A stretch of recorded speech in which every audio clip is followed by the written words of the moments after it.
Good morning po sa ating lahat mga kaibigan.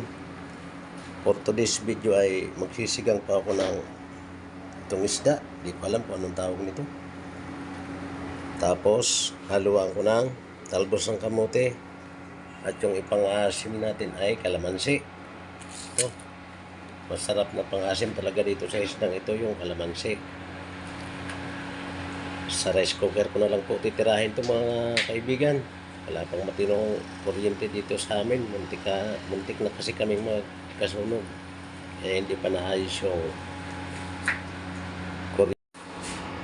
Kumukulo na po mga kaibigan. Lalagyan natin yung ating isda. Ito.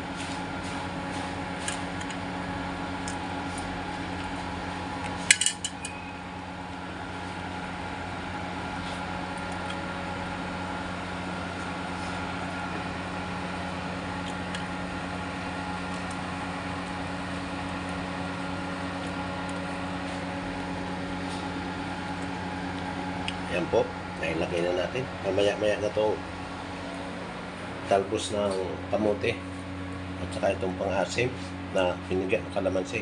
At ilagay ko naman po mga kaibigan yung talbos ng kamote. Mandali lang naman maluto to.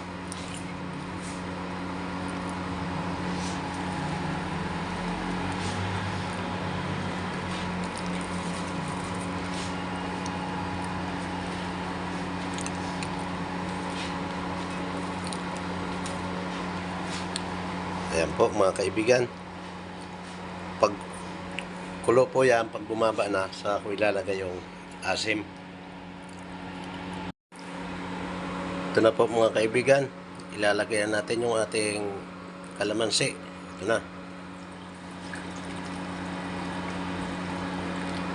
Ayan po.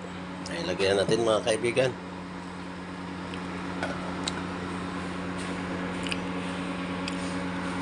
Mamaya natin titimplahin. Ito ang tinatawag na lutong makasurvive lang. Mga kaibigan, yung aking sinigang sa kalamansi na isda, luto na po mga kaibigan.